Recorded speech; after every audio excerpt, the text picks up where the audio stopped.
Choosing a plant to suit a pot can be a little bit tricky. I mean, does the spiky plant go in the round pot? Does the tree go in the square pot? And it'd be great if you could go to the nursery with your pot and choose different plants until you found one you liked. But there aren't really any rules. So I'm going to show you a couple of little things that will just help you along the way. And also an indoor plant that will grab anybody's attention. This ocean rock rimmed planter has an instant weathered and rounded look to it. So it's perfectly complemented by the pointed structure of this Agave attenuata. Now it looks fantastic as a feature piece, but you could even put it in the garden and surround it with plants. Now not all pots have to be big. You can go for smaller pots that you use purely as decoration or to dress up a table.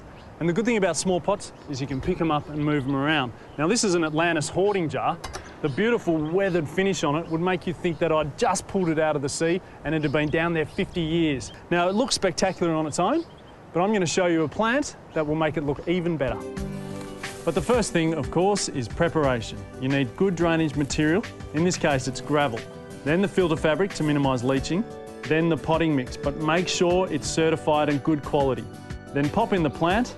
I'm using Euphorbia Diamond Frost, which complements the pot with its softness. But the beautiful thing about it is it flowers all year round. This fiberglass indoor pot is cylindrical in shape, so I thought something quite tall with bold foliage would help to enhance its shape and smooth finish, so I went with the old favourite, the Ficus lyrata. Now we all know you can't put a square peg in a round hole, but you can put a round plant in a square pot. And I'm using this imitation terrazzo fiberglass pot, so nice and light, easy to move around.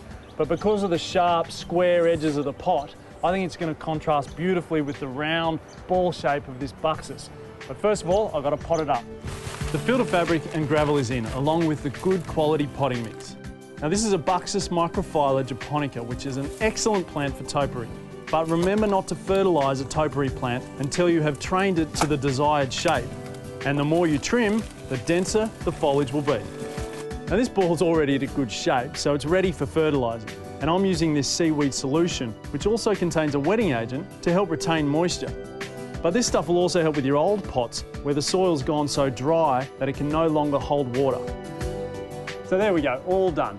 Now I hope I've shown you some tips you can use. Just keep in mind the size and shape of your pot and try and choose a plant that has a contrasting texture or foliage. Now there's 1,000 options out there, so don't worry about it too much, just have some fun.